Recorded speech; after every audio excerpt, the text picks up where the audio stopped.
Assam gas কোম্পানীৰ কাৰ্যালয়ৰ সন্মুখত লাচিত সেনাৰ প্ৰতিবাদ। অসম গেছ কোম্পানীয়ে নিম্নতম মজুৰি প্ৰদান কৰি চতুৰ্থ বৰ্গৰ সাফাই কৰ্মীসকলক শোষণ বঞ্চনা কৰি অহাৰ অভিযোগ উত্থাপন। ন্যায্য প্ৰাপ্তিৰ পৰা বঞ্চিত সাফাই কৰ্মীসকলৰ ন্যায় বিচাৰি শনিবাৰে প্ৰতিবাদত বহিল বীৰ লাচিত সেনা। চতুৰ্থ বৰ্গৰ সাফাই কৰ্মীসকলৰ চাকৰি নিয়মীয়াকৰণ কৰাৰ দাবীত লাচিত সেনাই এনেদৰে অসম গেছ কোম্পানী কৰ্তৃপক্ষৰ বিৰুদ্ধে প্ৰতিবাদ সাব্যস্ত কৰি পৰিৱেশ উত্তপ্ত কৰি তোলে।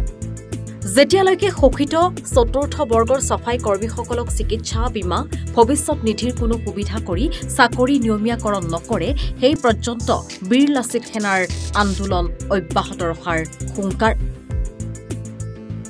জানুৱাৰী মাহৰ 5 তাৰিখে আমি এওঁলোকক মানে এটা NGO আণ্ডাৰত কৰ্মকৰ্তা কৰি পিনি কাম কৰা হৈছিলে। কোনো EF PF ESI ধৰণৰ কোনো সা সুবিধা নাই, মাত্ৰ কাম কৰোৱাইছে, হতুৱাইছে, তাৰ মাজত কিবা এটা মজুৰি দিছে নিদিছে।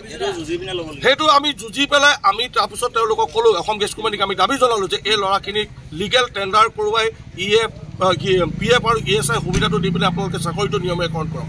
তেওঁলোকে যোৱা জানুৱাৰী মাহৰ 10 তাৰিখে তেওঁলোকৰ নিজৰ পেডত আমাক প্ৰতিশ্ৰুতি প্ৰদান কৰিলে যে ফেব্ৰুৱাৰী মাহৰ এই 2024 চনৰ ফেব্ৰুৱাৰী মাহত তেওঁলোকে এই ল'ৰাখিনিৰ হৈ পিনি যিটো সিদ্ধান্ত ল'ব লাগে এই সিদ্ধান্ত গ্ৰহণ কৰি তেওঁলোকক নিয়মীয়াকৰণ কৰি দিব। কিন্তু অতি পৰিতাপৰ বিষয়, এতিয়া আগষ্ট মাহ পালেই আজিলৈকে কিন্তু একো কাম হোৱা নাই, সকলো ফটোকাৰ ফেন।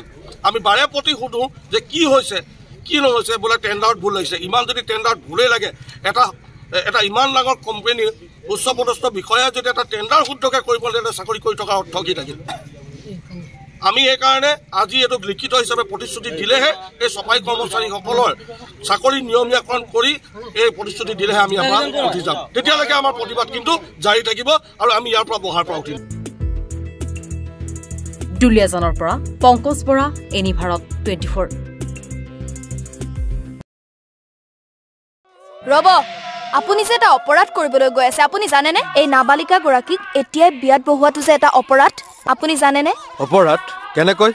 মোৰ ছোৱালী, মোৰ কথা। তুমি যিয়েই নোকোৱা ভূঞা, 18 বছৰৰ তলৰ যিকোনো কন্যা সন্তানৰ বিয়া দিলেই আইনগতভাৱে এক দণ্ডনীয় অপৰাধ। বিয়া দিয়াজন যিমান দায়ী, বিয়া পতাজনো সমানে দায়ী। এতিয়া তাই পঢ়া শুনা কৰাৰ বয়স, খেলা ধূলা কৰাৰ বয়স। তাইক খেলিবলৈ দিয়ক, পঢ়িবলৈ দিয়ক, আৰু চাব এদিন আপুনি তাইক লৈ গৌৰৱ অনুভৱ কৰিব পাৰিব। এতিয়াই তাইক সংসাৰৰ বোজা দি তাইৰ ভৱিষ্যত জীৱনটো অন্ধকাৰ কৰাৰ অধিকাৰ তোমাৰ জানো আছে? মোৰ ভুল হৈ গ'ল মাজনী, মোক ক্ষমা কৰিবা। শিক্ষা ল'ৰা ছোৱালী উভয়ৰে প্ৰাপ্য আৰু অধিকাৰ। আপোনাৰ কন্যা সন্তানক তাইৰ এই প্ৰাপ্যৰ পৰা বঞ্চিত নকৰাব। বাল্য বিবাহ ভাৰতীয় আইনৰ দ্বাৰা বিহিত এক দণ্ডনীয় অপৰাধ। এনে অপৰাধ কৰি আপোনাৰ কন্যা সন্তানৰ ভৱিষ্যত অন্ধকাৰৰ মাজলৈ ঠেলি নিদিব।